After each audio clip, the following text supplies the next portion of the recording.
మహోన్నత భారతదేశానికి యుగ పురుషుడిగా వికసిత్ భారత్ మహాసంకల్పానికి దూరదృష్టి గల రూపకర్తగా ధర్మాన్ని, భారతీయ శాశ్వత నాగరికత విలువల్ని పరిరక్షించడంలో ఆచంచల నిబద్ధతను కనపరుస్తూ తన దూరదృష్టి గల నాయకత్వంలో 140 కోట్ల భారతీయుల ఆశయాలకు నూతన స్ఫూర్తినిచ్చి దేశాన్ని అపూర్వ ప్రగతి పథంలో వేగంగా ముందుకు నడిపిస్తూ ఆత్మనిర్భరత స్ఫూర్తిని, జాతి గొప్పతనాన్ని మరింత బలోపేతం చేసి ప్రపంచ వేదికపై భారతదేశాన్ని ఆత్మవిశ్వాసంతో కూడిన గౌరవప్రదమైన స్థానంలో నిలబెట్టిన మన గౌరవ ప్రధానమంత్రి శ్రీ నరేంద్ర మోదీ గారికి మన రాష్ట్ర ప్రజలందరి తరపున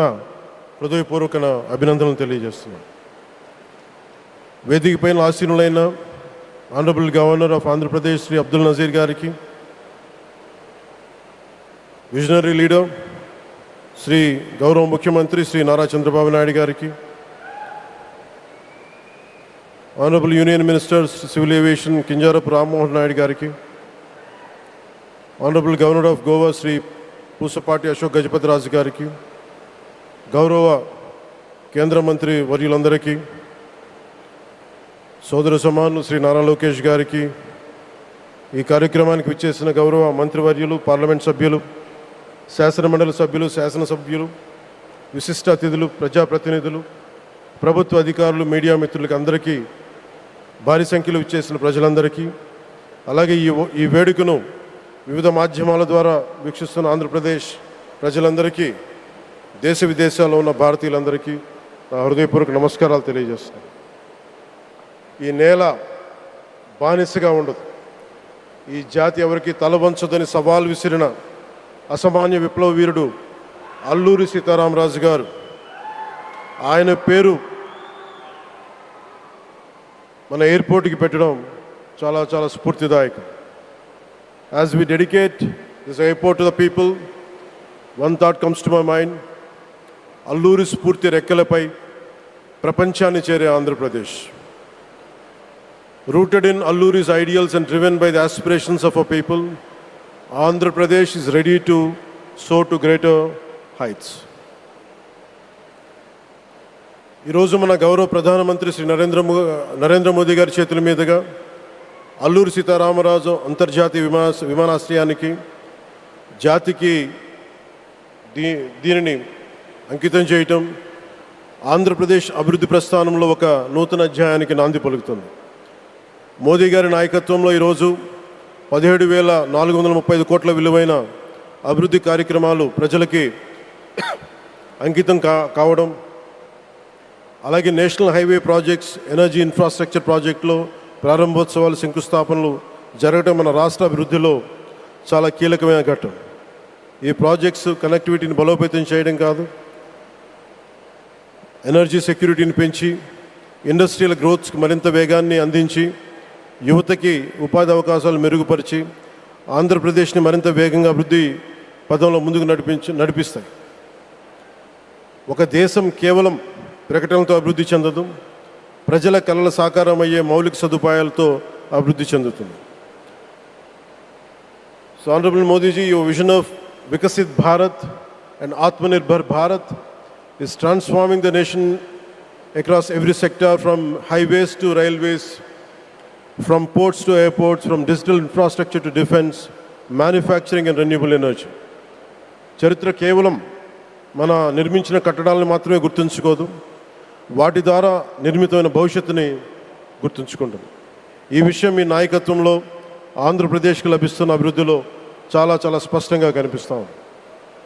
ఇదివరకే విశాఖపట్నంలో 2 లక్షల కోట్ల పైగా పెట్టుబడులు, అందులో ఎన్టీపీసీ గ్రీన్ హైడ్రోజన్ హబ్, జాతీయ రహదారులు, రైల్వే ప్రాజెక్టులు, అలాగే అమరావతి కోసం 50,000 కోట్ల పెట్టుబడులు, రాయలసీమ అభివృద్ధికి 13,400 కోట్ల ప్రాజెక్టులు మన రాష్ట్ర అభివృద్ధికి బలమైన పునాది వేస్తున్నాయి.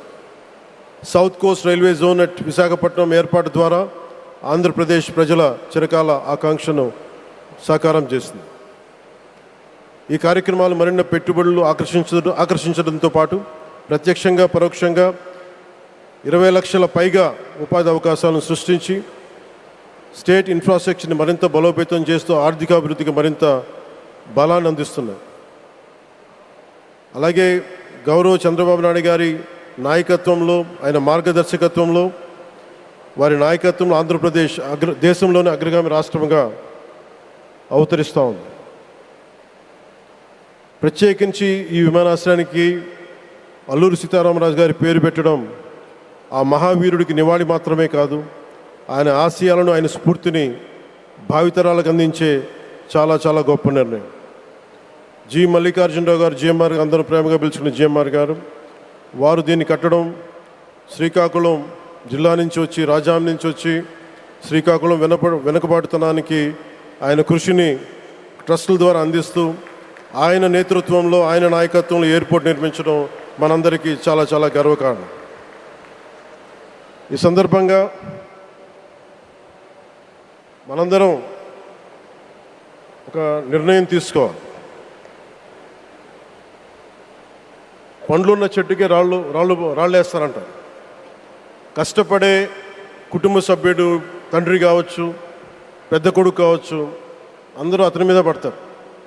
నువ్వు ఎక్కువ కష్టపడు, ఎక్కువ తిట్లు తింటావు. అలాంటిది మనం ఎలాంటి పరిస్థితుల నుంచి వచ్చాం? భారతదేశం ఒక పరిస్థితిలో బంగారాన్ని కూడా తాకట్టు పెట్టుకునే పరిస్థితి వచ్చింది.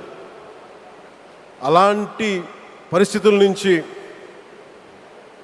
దశాబ్దం పైనుంచి మూడోసారి ప్రధానమంత్రిగా ఆయన ఈ రోజున మన దేశాన్ని నడిపిస్తూ ఉన్నారు. అలాంటి ప్రధానమంత్రిని చాలామంది ఆయన మీద మాట్లాడుతూ ఉంటే, ఆయన్ని అనకూడని మాట్లాడుతూ ఉంటే నా గుండె కదిలించేసింది, నా కన్నీళ్ళు వచ్చినాయి, బాధ వచ్చింది. దేశం కోసం కష్టపడే వారికి ఇవా చివరికి మనం ఇచ్చేదేం. కొత్త తరానికి ఏం తెలుసు? ఆయన పడ్డ కష్టం.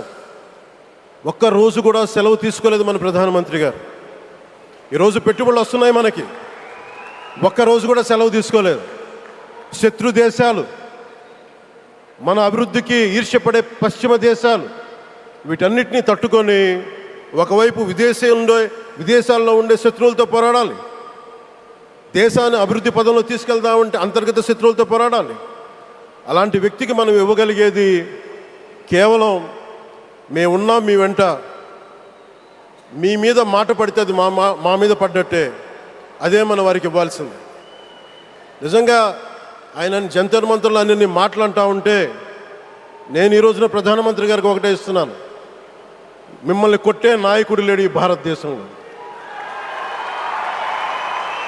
రాబోడు. ఎందుకంటే మీరు పడ్డ శ్రమ, మీరు పడ్డ కష్టం ఎవరు తీసుకోలేరు.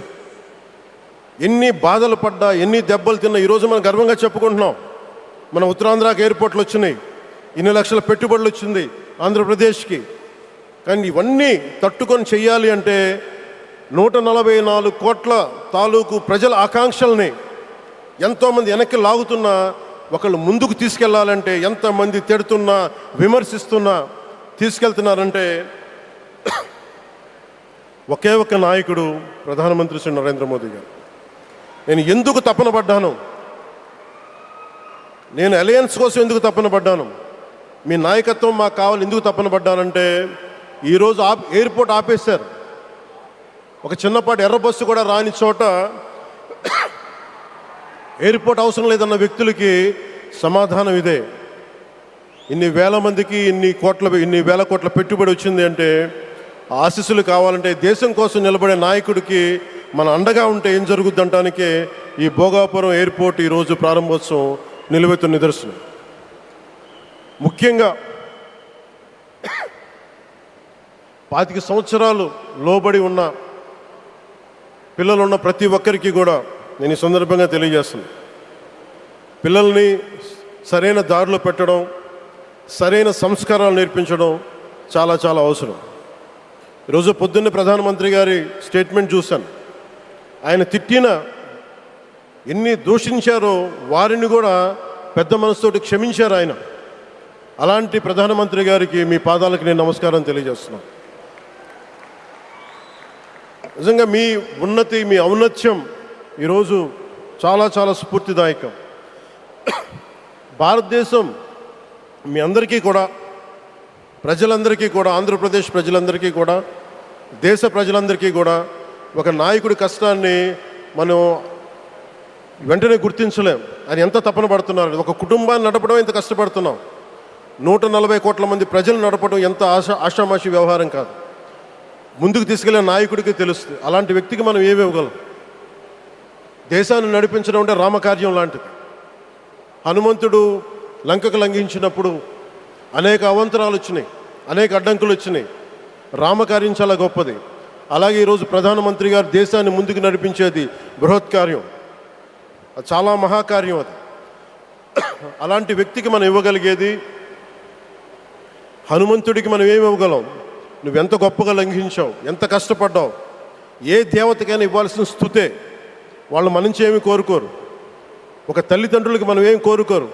అమ్మ నువ్వు మా కోసం కష్టపడ్డావు, నాన్న నువ్వు మా కోసం కష్టపడ్డావు అని. అలాగే ఈ దేశ ప్రధానికి, సెలవు తీసుకోకుండా పనిచేస్తున్న ఈ దేశ ప్రధానికి మనం ఇవ్వగలిగేది, మీరు మా కోసం ఎంత కష్టపడ్డారు, మీరు మా కోసం నిరంతరం ఎంత శ్రమ తీసుకున్నారని చెప్పడమే మనందరి కర్తవ్యం. అలాంటి గౌరవ ప్రధానమంత్రి గారికి మనస్ఫూర్తిగా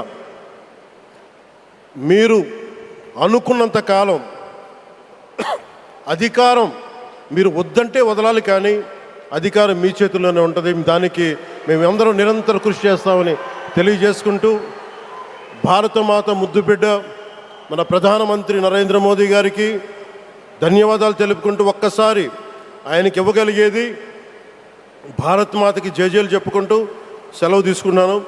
భారత్ మాతాకి.